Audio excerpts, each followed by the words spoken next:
G'day, Ziggy D here with another Diablo 3 guide. In this video I want to explain to you guys how to know where to put your Paragon point bonuses. It sort of struck me today when I was talking to a friend that this is actually something that's not immediately obvious all of the time. It actually takes a fair bit of thought about your gearing situation and your build to actually know where is the best spot to put each of these points. You know, some of them are a little bit obvious, but other ones require a little bit more finesse in terms of understanding your character's situation. So let's just jump straight into it. First up, I'll be doing this on the Demon Hunter, so there'll be some core differences like dexterity and hatred and things like that. But for the most part, you should be able to translate anything I say in regards to my character to every other thing. And the Demon Hunter is also a nice class to be as a template because it has multiple different options in the way it can spec the Paragon points that all work pretty effectively. So I can use some examples that'll probably help you guys out, even if you're playing a Barb or Monk or something else. So, first up we have Dex and Vitality, your main stats. Now these I highly recommend leaving for now until you understand whether you have enough or you've maxed out the amount of hatred or resource or move speed. So what we want to do is we want to look at these bottom two before we start looking at Dex and Vit. So let's talk about move speed first. There's a few different things you can do with move speed. Firstly, the move speed from Paragon points and gear total together to reach the cap of 25%. 25% is still the hard cap from gear plus Paragon points.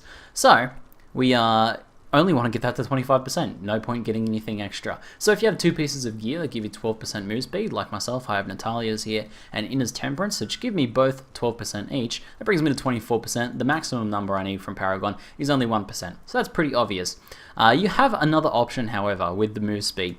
It's very worthwhile if you have the opportunity to drop move speed from your boots and get another main or core stat in its place to actually, under the new system, especially where the main stats roll much higher, to get your 12 to 13% move speed from one of your items in Paragon points instead.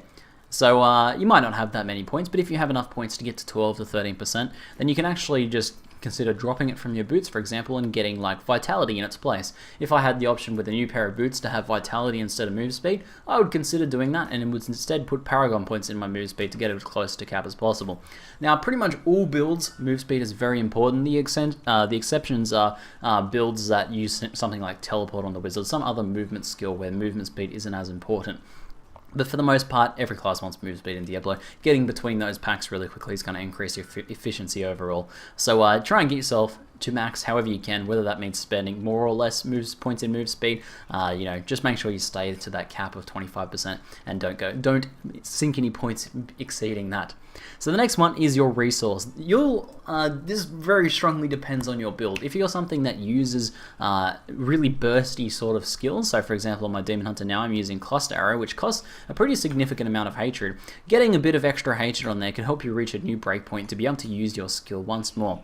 So with a bit of hatred regen factored in, I'm able to get another hit out on my Cluster Arrow. If I get like one more point of hatred, I think I was one point of hatred off there of being able to burst it out. So I'm sinking my Paragon points in there. I could probably actually respec out of these for now and put it in when I can get a few more points in there. But I'll be able to reach a breakpoint pretty soon with my resource that'll allow me to use one more use of my skill. So simply calculate how much, just do a little bit of testing. That's the good thing about the Paragon system, you can test as much as you want. So from full I can go 1, 2, 3, and I'm just a little bit off. So calculate how many off you are after that, and then think about whether you need to put any points in hatred. Okay, so after you've got these two sorted out, you can then go back to your main stat and Vitality. Now, stacking your main stat is the default option, so go with this if you're not sure if you need Vitality. Otherwise, go Vitality if you're a life stacking build. So if you're a character using percentage heals to heal yourself, and then it's probably a good choice to stack in Vitality, especially if you're going to be combining it with percentage life. So this character here would actually benefit from Vitality, but overall I think hatred and move speed, or your resource and move speed, are far more effective uses of points in the early stages than dexterity and vitality, so I tend to leave those in most of my builds. Next up we have offensive stats. Now so we'll talk about attack speed first. Attack speed is only useful if attack speed is actually useful in your build. Although it can increase your sheet DPS by quite a bit, really think about whether it's actually useful for your build. So if you're using something like this one now, Cluster Arrow is a very high cost attack but does a lot of damage. So what we want to actually do, having moves more attack speed isn't actually going to make this more effective. It just means we're going to, get them out slightly quicker. What we actually want to do is maximize the damage each one of these deals. The only thing that attack speed does give us is the ability to regen a little bit faster by using our core attack. So with this one, you want to really consider in your build how much attack speed actually helps you, and ignore sheet DPS from the factor there. If you're using something that is just combined fast attacks though, then you might want to calculate it in terms of sheet DPS. And the easiest way to do this is just to simply reset your points here, and then test, say, okay, my sheet DPS is 182 right now. If I sink all my points into attack speed, I get to 186.8. I can then simply reset and go, okay, what about as compared to crit hit damage? 188. Okay, so I get, I get X amount for sinking into crit damage, I get X amount for sinking into attack speed, and whichever one's higher you can go with if your build can make use of attack speed. Now, I'll skip cooldown reduction for now and talk about crit chance and crit damage. These two go hand in hand, and most builds will benefit from crit chance and crit damage. There's very few builds that don't actually use these skills or these stats or get as much of them as possible. So what you want to do then is think about which one of these is actually going to give you the most benefit. There's sort of a ratio that where crit chance and crit damage sort of even out. Often it's like a factor of 10, so 40% crit chance is often good with like 350 to 400 crit damage, but you can actually test this again just by doing that same thing. So for example, let's look at my character without any Paragon points spent. I have 47.5% crit chance and 400 crit damage. So I think, okay, bringing my crit chance up could increase it to 50%. How much actual DPS is that going to give me? So let's have a look at my DPS with crit chance being spent. I get 2 extra crit chance. Brings me up to 187.2. Whereas compared to crit hit damage, because I already have pretty high crit chance, maybe actually stacking more damage when I do crit is going to be more effective for my build. And looking at the sheet DPS, we see that as well.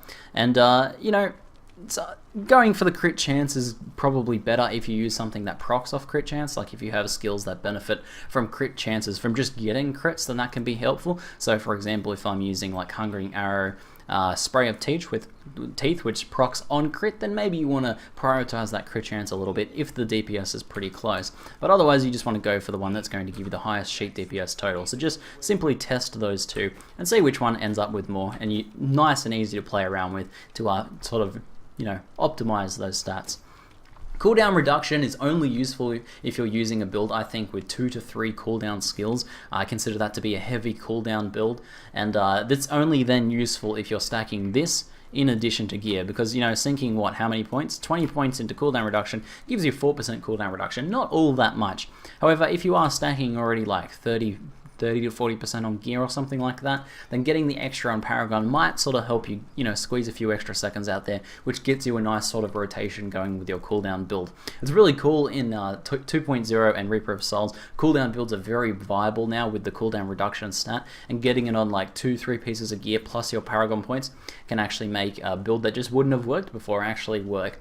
But if you're playing a heavy cooldown build, I consider that to be 2 to 3 cooldown skills, then you may want to consider cooldown reduction over everything else, because using those skills more often is going to be more effective than the marginal increase in DPS.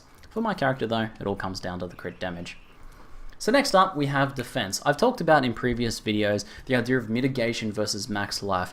If you are a build that relies on percentage heals, so I'm talking things like smokescreen healing vapors, which regenerates 15% of your life, you'll get more scaling, more effectiveness out of this skill specifically by stacking more life. If you have vitality, percentage life is going to be very good. So percentage life multiplies out with your vitality to increase your life overall. If you are stacking a fair bit of vitality on your gear, then you'll actually get a lot of extra life from increasing your percentage life. It's like giving yourself a base life, and then the higher your base life is, the higher the percentage life is actually going to make a difference. It's going to make more of a difference.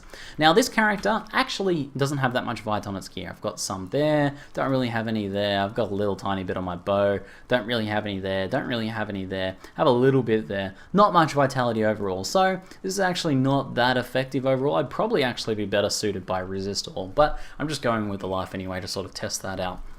Apparently, I haven't spent all my crit damage in here. Didn't accept it, apparently.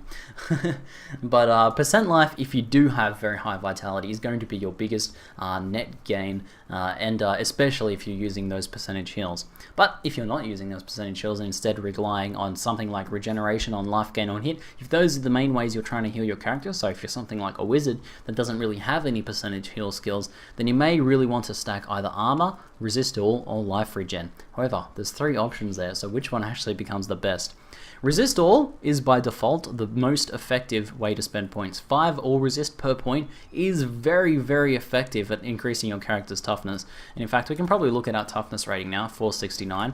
Sinking that into 100 resist all through those points brings me up to 550. What was that? That was a huge difference, wasn't it? Let's actually have a look at that. 469 up to 550. Was that really that much? Wow, it's such a huge increase in toughness. So you can see that all resist is often the default, by default, the most effective stat there. However, if your character has a lot of armor, if you've gotten gear that has a lot of increased armor rolls, like for example these gloves have increased armor on them, if you have like say 3-4 pieces of gear with that on them, then the percentage armor one is going to scale your armor very well, just like I was talking about with life. So that may be the biggest increase for you. So let's talk about, well, 550 before with all resist. If I look at armor now, only 496, nowhere near as effective as the all resist for me. So default all resist is going to be most effective in terms of mitigation, unless you're stacking a lot of armor, and I don't have that much on my gear, but pay attention to your gearing situation. If you have a lot of armor, test that one, it may actually be better for you, but you can always just look at your actual toughness stat and compare these two. But that's pretty much the be-all end-all of that. However, life regeneration is the other option here. If your mitigation is already pretty decent, so let's take a look at our mitigation at the moment. I've got, what, 57% from that, and from my all resists, I've got, what, it's about 250 as average, 45%. If these were a bit higher, I think if 55 to 60% mitigation on both of these accounts, then life regen, sure, I could stack a bit more mitigation, but I'm actually going to get more effectiveness out of stacking life regen, as in terms of making my character tankier. You can actually get a fair amount of life regen. 660 for those points is a pretty significant amount. That's like more than what you'll get on a piece of gear for the most part. I don't think I've actually seen any life regen rolls on any of my current gear. But in general, you probably want to go for all resist. Default to that if you're unsure. Otherwise, if you're stacking a lot of armor, go for the armor. If you're stacking a lot of life and going for percentage heals, go for that. Otherwise, go for your life regen. So this is probably the most interesting tab overall, I think, and I'll go for all resist for now. Finally, utility. Utility is a pretty interesting one as well.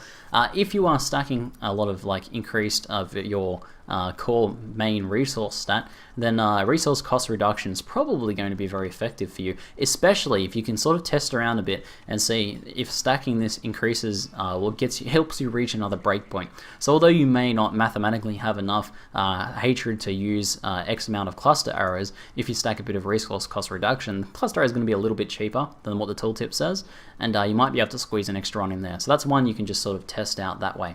Life gain on hit is exactly the same as life regen. If you're stacking mitigation, if you have a highly mitigative character and you're getting some life regen, you may also want to consider life gain on hit. However, life gain on hit is much more effective if you are an attack speed stacking character, or if you have skills that proc life gain on hit a lot. So if you have things like caltrops on a demon hunter that deal damage, or something that's kind of hanging around like dot effects on a witch doctor, then life gain on hit will probably be very effective for you. Just think about the total number of hits your character's putting out. My character is not putting out that many hits. I'm doing a cluster over here and there, and some grenades, not hitting many mobs all that often. So life gain on hit is pretty rubbish for me, really pretty atrocious in terms of increased defensive capabilities.